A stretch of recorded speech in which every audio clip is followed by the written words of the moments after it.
오늘은 오병이어 기적 시리즈 8번째 시간으로 본문은 요한복음 6장 28절 29절 두 절입니다. 6장 28절 29절 제가 봉독하겠습니다. 그들이 묻되 우리가 어떻게 하여야 하나님의 일을 하오리까? 예수께서 대답하여 이르시되 하나님께서 보내신 이를 믿는 것이 하나님의 일이니라 하시니.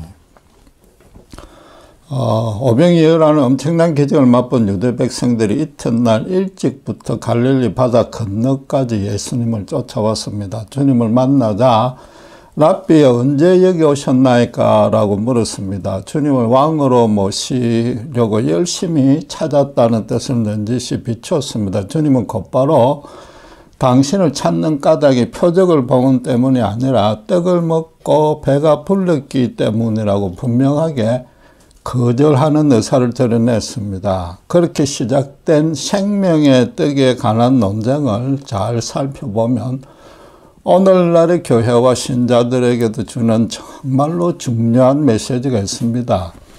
구체적인 내용은 우선 제쳐두고 대화가 진전됨에 따라서 예수님의 말씀에 대해 사람들이 어떻게 반응하는지만 추적해 보면 아주 흥미로운 사실을 하나 발견할 수 있습니다.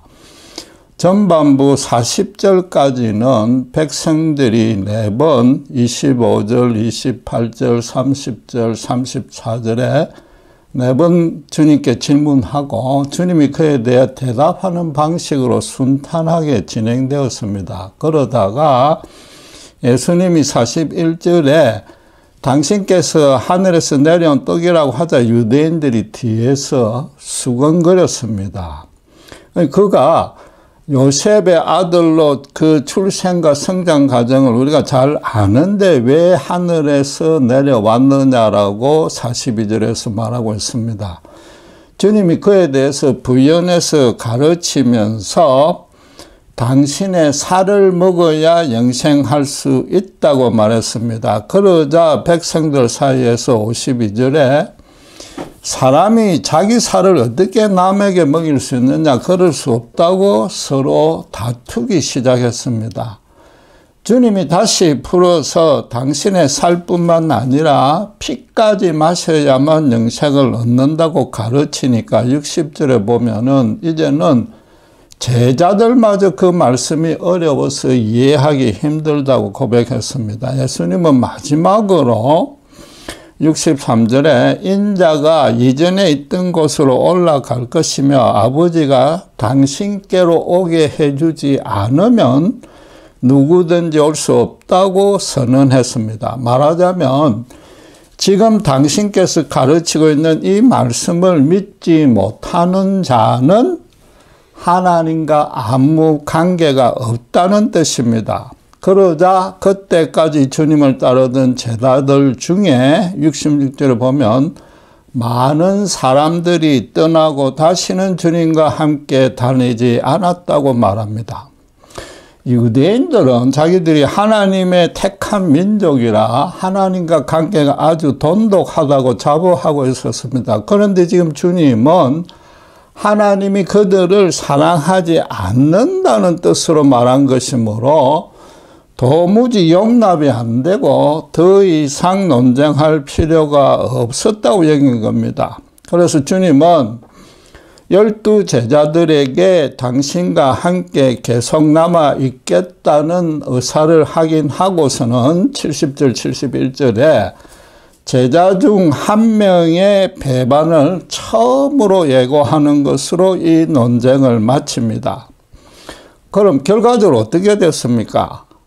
단순히 그 수치만 따지면 그 모였던 약 2만 명의 군중들이 주님께 열광해서 왕으로 삼으려다가 다 떠나고 제자들도 한 명이 배반할 것이므로 11명밖에 남지 않았습니다. 그런데 그 11명마저도 마지막 골고다에서는 뿔뿔이 다 도망쳐 버렸습니다. 3년간 동고동락하며 바로 곁에서 천국 복음의 가르침을 수도 없이 들었고 온갖 사역과 기적들에 동참했고 스스로 귀신까지 쫓았던 제자들도 단 한 명도 남지 않았습니다. 왕으로 모시고 싶었던 그 백성들의 열정은 물론이고 제자들의 그 충성맹세도 한갓 신기루처럼 흔적도 없이 사라져 버렸습니다. 이 논쟁은 백성들이 예수님을 왕으로 삼으려는 요청을 거절하는 그 이유를 밝히면서 시작되었습니다.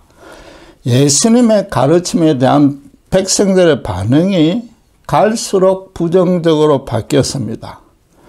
예수님이 사람들이 당신의 말씀이 어려워서 이해도 못하고 당신을 싫어하게 될 것이란 점을 몰랐을 리는 없습니다. 그러니까 처음부터 당신께서 그런 순서와 내용으로 이 토론을 이끌어 갔다고 봐야 되는 겁니다. 결국 주님의 모든 가르침이 그러하듯이 이 오병이의 기적과 그에 따른 요한복음 6장 전체의 논쟁도 십자가 대속 죽음을 지향하는 애고편이었던 겁니다. 그리고 이 논쟁에서 가장 주목할 사항은 주님은 내 66절에 내 아버지께서 오게 하여 주지 아니하시면 누구든지 내게 올 수 없다는 말씀을 그 전에 39절과 44절에 두 번 했고 그것까지 다 합치면 3번이나 강조했다는 겁니다. 따라서 예수님이 정말로 강조하고 가르치고 싶었던 내용은 생명의 떡은 하나님이 주셔야만 먹을 수 있다는 겁니다. 바꿔 말해서 구원 얻는 믿음이 무엇이며 어떻게 그 믿음을 갖게 될 수 있는지를 지금 계시해 주려는 겁니다. 신학적으로 따지면 하나님의 절대 주권에 따른 예정 구원에 대해서 예수님이 3번이나 강조하며 가르쳤다는 뜻입니다. 흔히들 예정론을 바울이 각성하고 개발시킨 신학이론 내지 교리라고 간주하고 인간의 자유의지로 얼마든지 예수님을 믿고 구원받을 수 있다고 주장합니다. 그러나 지금 살펴본 대로 그 엄청난 오병이의 기적을 직접 체험했고 또 그에 대한 설명을 자세히 다 듣고도 아무도 믿지 못해서 다 떠나버렸습니다. 하나님이 보내주지 않으면 당신을 믿을 수 없다는 예수님의 선언이 바로 그 현장에서부터 진리임이 확실히 증명되어 있지 않습니까? 구원이 예정에 따라 이루어진다고 해서 인간의 책임이 없다는 뜻은 전혀 아닙니다. 유대인들이 지금 주님을 따랐던 동기가 현실의 풍요를 늘려다니려는 것뿐이었기 때문에 예수님이 아무런 항거도 하지 않고 무기력하게 십자가에 죽는데 끝까지 따라갈 바보는 제자들을 포함해서 아무도 없습니다. 창조주 여호와 하나님을 믿고 따랐던 유대인들이 그랬다면은 오늘날도 마찬가지입니다. 때로는 기도해서 초자연적인 응답을 받아도 예수님을 믿는 동기가 현실 풍요뿐이라면은 그런 신자는 십자가 복음의 진리를 이해하지 못하고 있다는 뜻이 되고 쉽게 말해서 하나님의 구원과는 아직까지는 무관하다는 겁니다. 구원을 얻는 믿음에 대해서 주님은 가장 먼저 27절 후반부에 썩을 양식을 위하여 일하지 말고 영생할 수 있는 양식을 위하여 일하라는 것이라고 가르쳤습니다. 그에 대해서 백성들은 오늘 28절에 어떻게 해야 하나님의 일을 할 수 있겠는지 반문했습니다. 주님의 말씀을 전반부만 듣고 반응했지 후반부 말씀에는 전혀 귀 기울이지 않았습니다. 예수님의 이 간단한 첫 번째 가르침조차도 제대로 못 알아먹었습니다. 그때까지 유대인들이 갖고 있던 믿음은 구원 얻을 믿음이 아니라는 뜻입니다. 주님은 분명히 27절 후반부에 썩을 양식을 위해서 일하지 말라고 하면서 뭐라고요? 영생할 양식은 하나님 아버지가 인을 치신 인자가 준다고 말씀했습니다. 그럼 어떻게 해야 됩니까? 영생할 양식을 인자가 주니까 인자에게 받기만 하면 됩니다. 그런데도 사람들은 하나님의 일을 하려면 어떻게 해야 되는지부터 물은 겁니다. 그 영생할 양식은 반드시 하나님의 어떤 일을 해야만 얻을 수 있다는 인식이 그들의 머리에 완전히 박혀 있었던 겁니다. 거기다가 예수님이 그들의 왕이 되지 않겠다는 그들의 의사를 보이니까 거의 막 자동적으로 자기들이 지금 뭔가 영생할 양식을 얻는 하나님 일을 하지 않고 있는 것은 아닌지, 아니면 그 일을 부족하게 하고 있는 것은 아닌지라는 생각부터 먼저 든 겁니다. 지금 예수님이 강조하려는 의미는 뭡니까? 영생할 양식을, 즉 구원을 당신께서 주신다는 것이었습니다. 그런데 백성들은 그 말씀엔 거의 신경을 쓰지 않았습니다. 그러니까 주님은 백성들이 그 부족한 인식 수준에 맞추어서 너희들이 하나님을 일을 해야 영생할 양식을 얻는다고 믿는다면은 뭐라고요?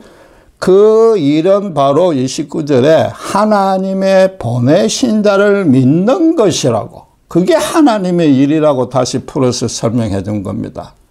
그러니까 그 앞에 27절 후반부에 당신이 다니엘 선지자가 예언한 인자고 하나님 아버지가 인치셨다고 이미 선언했습니다. 그러니까 당신이 성부 하나님의 보내신 독생자 하나님으로서 와서 구원을 주니까 당신만 믿으면 된다는 겁니다.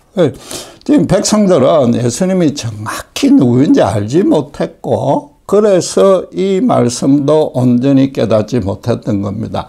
예수님이 메시아일 가능성이 높다는 사실은 분명히 인정했습니다. 그러니까 지금도 열심히 찾아와서 왕으로 삼으려 하는 것입니다. 그들이 온전히 믿지 못한 것은 예수님이 바로 구원을 주시는 하나님이란 사실입니다. 백성들의 영적인 수준은 아직은 이런 수준에 머물렀습니다.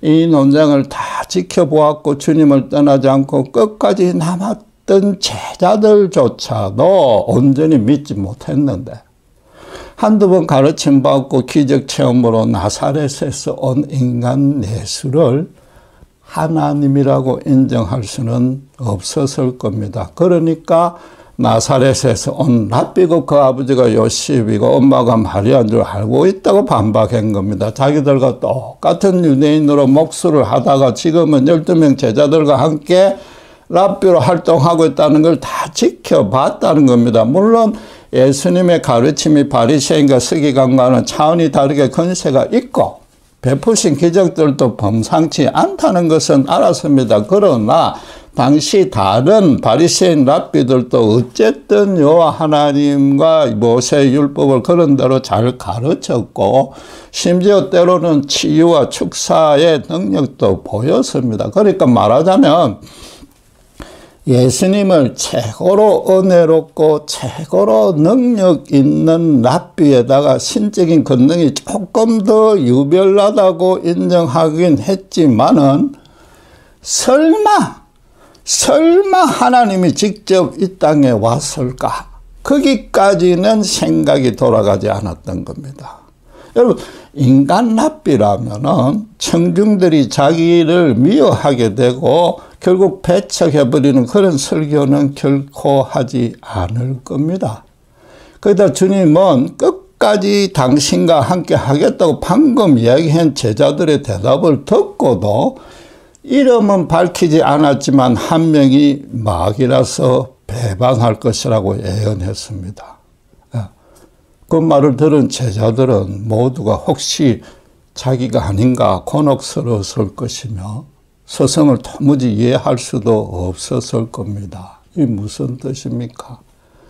당신의 그 말씀이 절대적인 진리가 아니고는 나아가서 당신이 하나님이 아니고는 도무지 할 수 없는 가르침이자 예언이었던 겁니다. 지금도 전도를 해보면 예수가 세계적 종교를 창시한 4대 성인이라는 것까지는 인정하겠는데 로마에 십자가에 사형당한 줄 아는데 왜 하나님이냐고 반발합니다. 그분이 부활했으니까 하나님이지 않느냐는 변론은 아예 듣지도 않고 후대에 지어낸 이야기, 가공된 이야기라고 치부합니다. 부끄럽게도 저에게 전도하러 왔던 모든 신자들에게 제가 그렇게 대들고 반발했습니다. 여러분, 아담이 타락한 이후로 원죄하에 태어나는 모든 인간은 영적으로 무지해서 성령이 간섭해야만 예수님이 독생자 하나님이라는 진리를 알게 됩니다. 성령이 간섭해 주지 않으면 아무리 해도 예수님을 믿을 수 없습니다. 예수님은 십자가에 죽으시고 부활 승천하신 후에 오순절에 당신과 똑같은 보혜사 성령님을 보내실 것이므로 지금 미리부터 그 구원의 진리를 이들이 알아먹든 못 알아먹든 가르치고 계시는 겁니다. 당장은 도무지 어렵고 이해가 되지 않아서 당신을 떠날지라도 예수님이 십자가에서 뭐라고 그랬습니까? 다 이루었도다. 다 이루었도다. 그 말씀하신 이후로는 그렇게 말씀하시고 죽으신 이후로는 하나님 아버지께서 택하신 자녀에게 반드시 구원의 은혜를 베풀 것입니다. 여러분 너무나 당연하게 들릴지 모르지만 구원을 얻는 믿음이란 예수님 그분을 믿는 겁니다. 여러분 익히 들어서 알고 있다고 쉽게 넘어가서는 안 됩니다. 이건 너무나 중요하고 심각한 진리를 말씀드리고 있는 겁니다. 예수님 그분이 하나님의 아들이라고 믿는 것과 예수님이 행하신 일들과 그 의미를 믿는 것은 서로 다르다는 겁니다. 말하자면 예수님이 가르치신 교리나 그 보이신 사역, 기적, 심지어 그분의 십자가 죽음과 부활의 바탕을 둔 대속 구원의 교리를 믿는 것만으로는 구원 얻는 믿음이 아니라는 겁니다. 어떤 일을 믿으려면 그 사람을 온전히 알아야만 가능합니다. 예수님을 믿으려 해도 마찬가지입니다. 그분이 신자에게 온전한 나의 주님 하나님으로 받아들여지고 신자 또한 그분의 자녀로 완전히 받아들여졌다는 그런 개인적인 체험을 온전히 겪어야 되는 겁니다. 성경을 통해서 예수님에 대해서 여러 객관적인 사실에 대해서 그 가르침에서 동의 수긍하는 것은 예수님에 관해서 아는 겁니다. 요컨대 예수님을 아는 것과 예수님에 관해서 아는 것은 다르다는 겁니다. 자주 드는 비유지만 쉽게 설명해서 미국 바이든 대통령의 그 출신과 성장 과정과 나이와 외모와 뭐 정치적 경력과 현재 하고 있는 정책 등은 미국 시민이라면 누구나 다 알고 있지만은 그것은 바이든에 관해서 아는 겁니다. 대신에 바이든과 어려서 볼 때부터 친구로 지내서 바이든이 나에 대해서도 알고 언제든지 연락하면 만날 수 있고 친밀한 교제를 나눌 수 있어야 바이든을 아는 겁니다. 불행하게도 지금 일부 교회에서는 예수님에 대한 객관적인 지식만 있어도 구원을 얻을 수 있다는 식이 되어버렸습니다. 본문식으로 말하면 신자가 행해야 될 하나님의 일은 이신칭이라는 기독교 구원 교리를 자신의 이성적 판단에 따라서 믿기로 결단하는 것으로 구원에 충분해져 버렸습니다. 예수님에 관한 교리를 믿는 것이 예수님을 그분을 믿는 것과 같아져 버린 겁니다.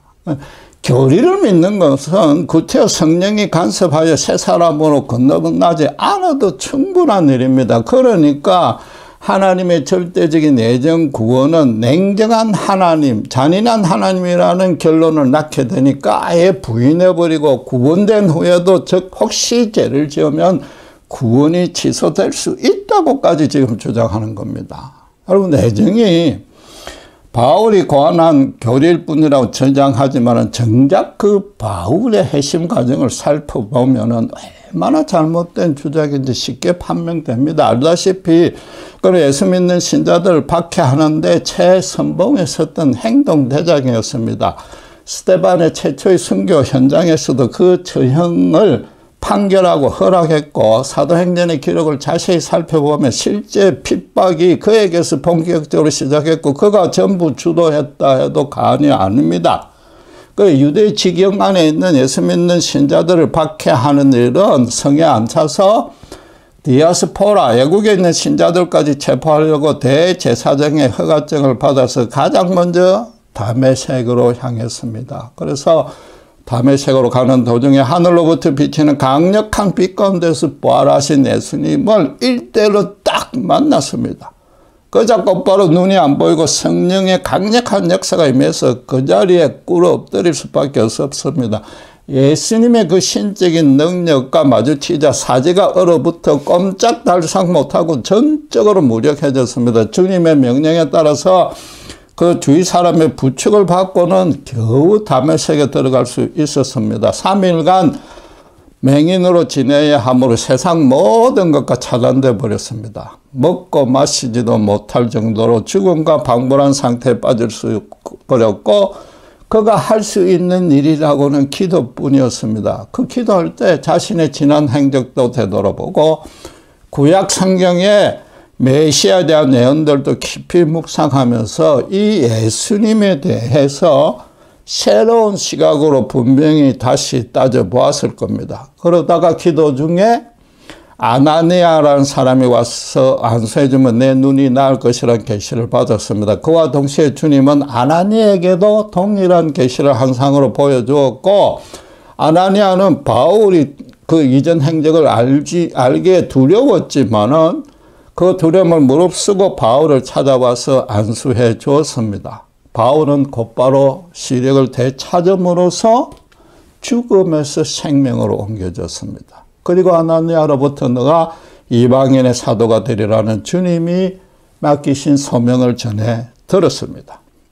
그는 강경파 극보수 바리새인이었고 스스로는 하나님께 가장 가깝게 서 있다고 생각했습니다. 그러니까 나사렛 이단 예수를 믿는 신자들을 핍박하는 것이 하나님께 가장 충성하는 하나님의 일이라고 확신했습니다. 그 핍박으로 하나님이 자기를 크게 기뻐하고 마지막 심판의 상급도 크게 받으리라고 믿었습니다. 한마디로 예수님을 스스로 믿어보려는 시도는 꿈도 꾸지 않았습니다. 그로서는 하나님의 가장 반대편에 서 있는 가장 큰 대적이라고는 꿈도 꾸지 않았고 할 수도 없었습니다. 자기는야말로 하나님에게 가장 가깝게 붙어 있다고 확신하고 있었기 때문에 하나님이 자기를 어떻게 보고 있는지에 대해서 따져볼 필요가 전혀 없었던 겁니다. 자신이야말로 구약율법에 가장 잘 순종하고 하나님 일에 가장 충성하는 종이라는 자부심으로 가득 차 있었습니다. 성경은 그가 다메섹으로 갈 때 의로운 분노에 휩싸여서 씩씩거렸다고 원어적으로 그렇게 표현할 정도였습니다. 그러나 사실은 바울이야말로 하나님과는 가장 먼 거리에 서 있었던 겁니다. 그 사흘간에 죽었다 살아나는 체험으로 이전에 자기는 완전히 죽어버렸습니다. 그의 지성적인 체계와 도덕과 종교적 신념이 완전 산산조각이 났고 랍비 학교에서 배우고 삶에서 실행했던 인생에 관한 철학, 사상, 가치관 모두가 완전히 무너져 내렸습니다. 육체적으로도 완전히 불구가 되는 체험까지 겪었습니다. 영원히 살아계신 하나님 예수를 그는 온 몸과 이성과 영혼을 통해 알게 되었습니다.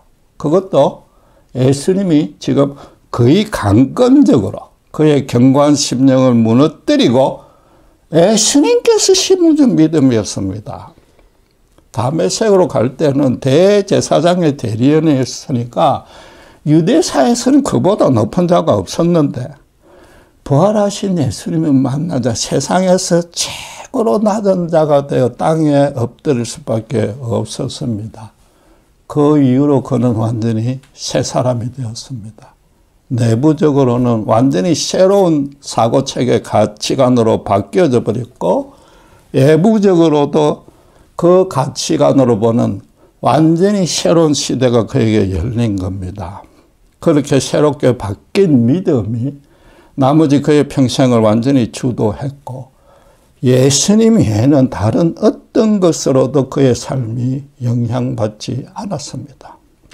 성령님의 인도에 따라 언제 어디서나 예수님과 실제로 교제 동행했습니다. 그의 선교 사역과 수많은 핍박과 두 번의 투옥과 마지막 선교까지 그 많은 죽음 고비를 예수님이 함께 하지 않았다면 도무지 이겨낼 수 없었던 그런 인생 여정이었습니다. 바울에게 그런 회심의 체험이 얼마나 생생하고 극적이었던지 사도행전에만 그렇게 설교한 것이 3번 기록되어 나옵니다. 자신의 서신서에서는 4번이나 그걸 회상했습니다. 총 7번이나 성경이 이 사건을 강조하고 있습니다. 그로서는 예수님이 자기를 알고 이방인의 사도로 세우기 위해서 미리 택하여서 준비하고 훈련시킨 후에 때가 참에 먼저 다메섹 도상으로 찾아오셔서 자기를 만나주시고 구원을 주셨다고 확신했습니다. 그러니까 그렇게 예수님을 만난 그 체험을 설교할 때마다 전도할 때마다 진솔하게 고백했고 그 사실을 성경에 있는 대로 기록했는데 결과적으로 후대 신학자들이 그걸 보고 예정에 관한 교리가 바울로부터 나왔다고 말하는 겁니다. 그렇지만 따지고 보면 이 예정 교리는 바울과 예수님 둘 중에 누가 확립한 겁니까? 당연히 예수님입니다. 그런데도 바울 고유의 것임으로 부인해도 된다고 주장합니다.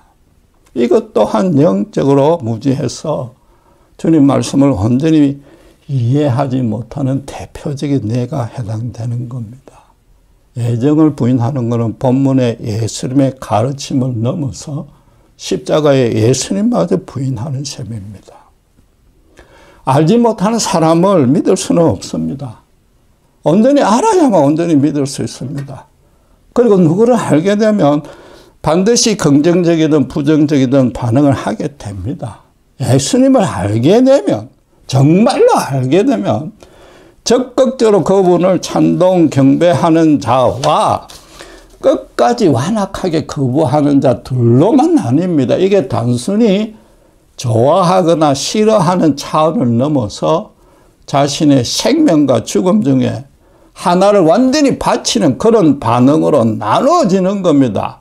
만약에 교회를 다니고도 이것도 저것도 아닌 반응을 보인다면 예수님에 대해서 깊이 알아보려는 노력을 전혀 하지 않았거나 아니면 자기 인생마저 차지도 덮지도 않게 그저 그냥 희미하게 살고 있다는 반증일 뿐입니다. 예수님을 진짜로 개인적으로 만난 분은 반드시 바울 같은 극적인 변화가 있습니다. 그리고 예수님이 어떻게 자기 인생을 뒤집어 지는 그런 은혜를 베풀었는지 담대하게 간증할 수 있습니다. 신자 안에 성령님이 내주하고 계심으로 또 그 믿은 후는 실체는 더디고 미숙할지라도 반드시 어떤 모습으로 변화된 모습이 드러납니다. 물론 체질이 연약해서 그 후에 때로 넘어지고 이전 잘못을 범할 수 있어도 마찬가지로 내주하신 성령님께서 그냥 두지 않고 반드시 회개하고 돌아오게 해서 지속적으로 주님을 따라가게 만들어 주십니다. 이런 극적인 전환이 꼭 바울처럼 초자연적인 모습은 필요는 없고 오히려 대부분의 경우는 대체로 성경 말씀을 보고 꾸준히 깊이 공부하면서 은혜로운 설교를 들으면서 만나게 됩니다. 변화되게 됩니다. 말씀의 능력으로 변화되는 겁니다. 예수님과의 만남을 갈망하며 기도하는 가운데 점진적으로 변화되는 겁니다.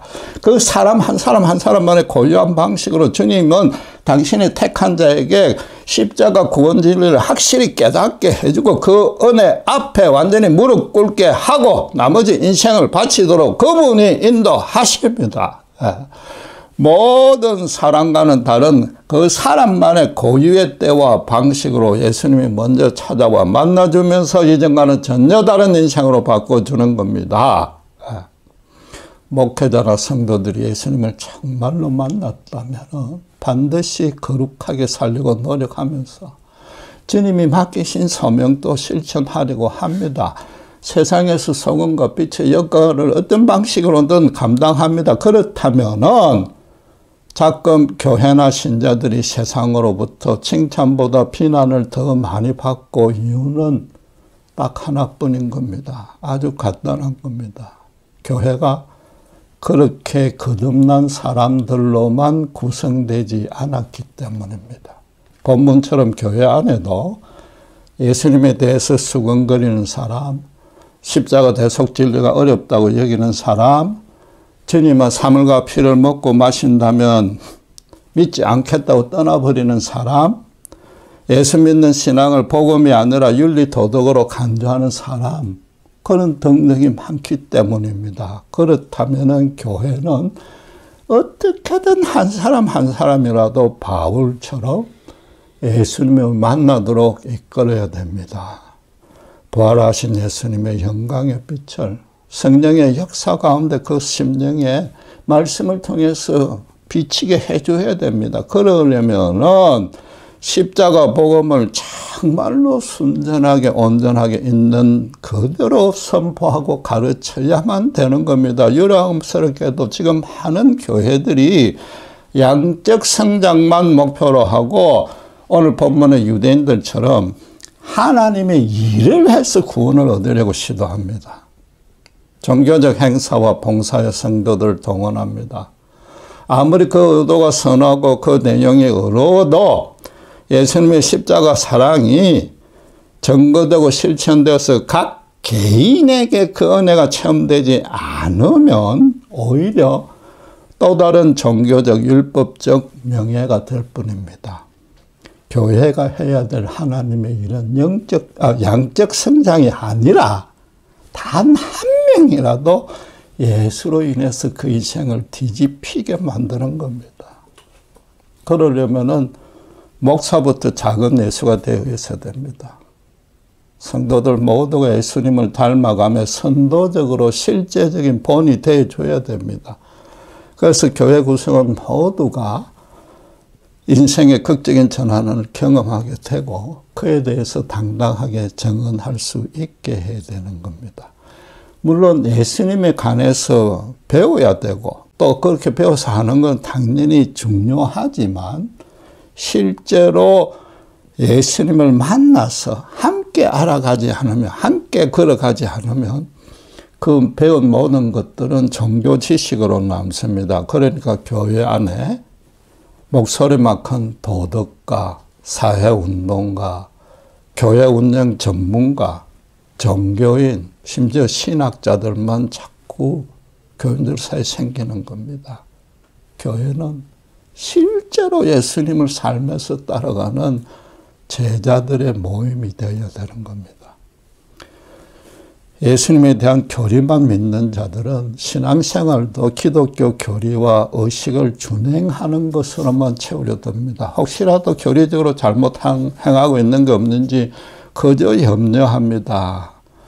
반대로 교회 모임에 충성하고 기도 봉사에 능하고 성경을 줄줄 외우면 아주 믿음이 좋고 하나님의 귀한 종이 되어버립니다.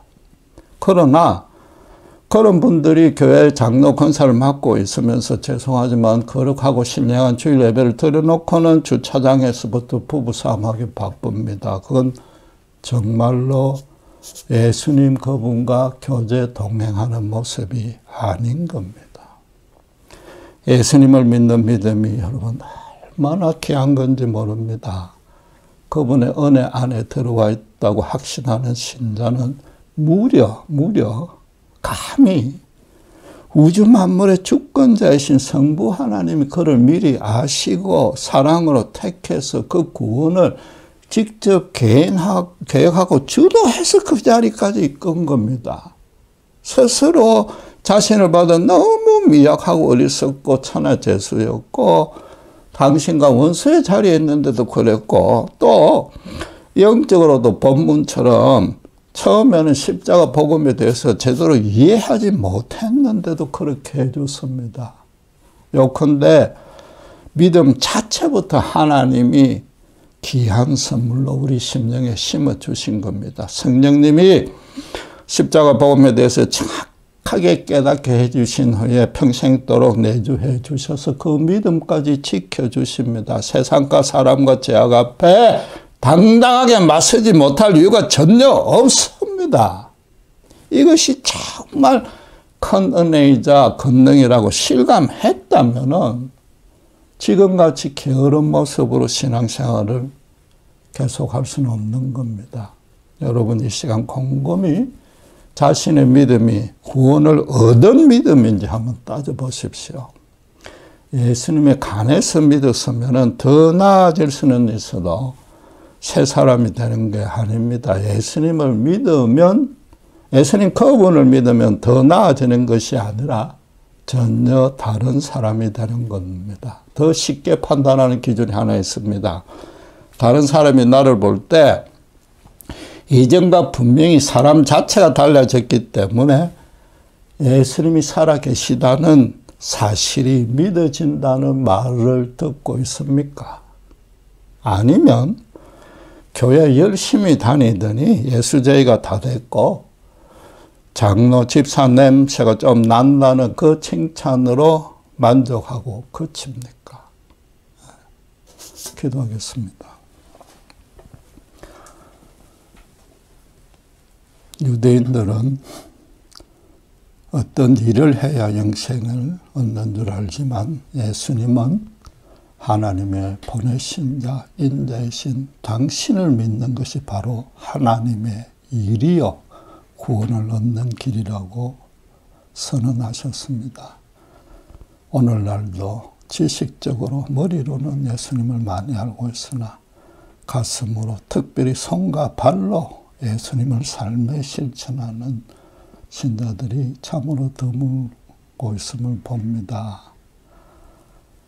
과연 구원을 얻는 믿음이 무엇인지 다시 한번 예수님 그분을 알아가면서 모든 신자들과 교회들이 깊이 깨닫게 하시고 교회가 오직 양적인 성장이 아니라 한 명의 잃어버린 영혼이라도 그 인생을 예수로 인해서 완전히 뒤집는 일, 진정한 하나님을 하여서 진정한 부흥을 이룰 수 있도록 축복해 주시고 당장 우리부터 그 일에 앞장설 수 있도록 인도해 주시옵소서. 감사합니다. 우리 주 예수 그리스도 이름으로 기도드렸습니다.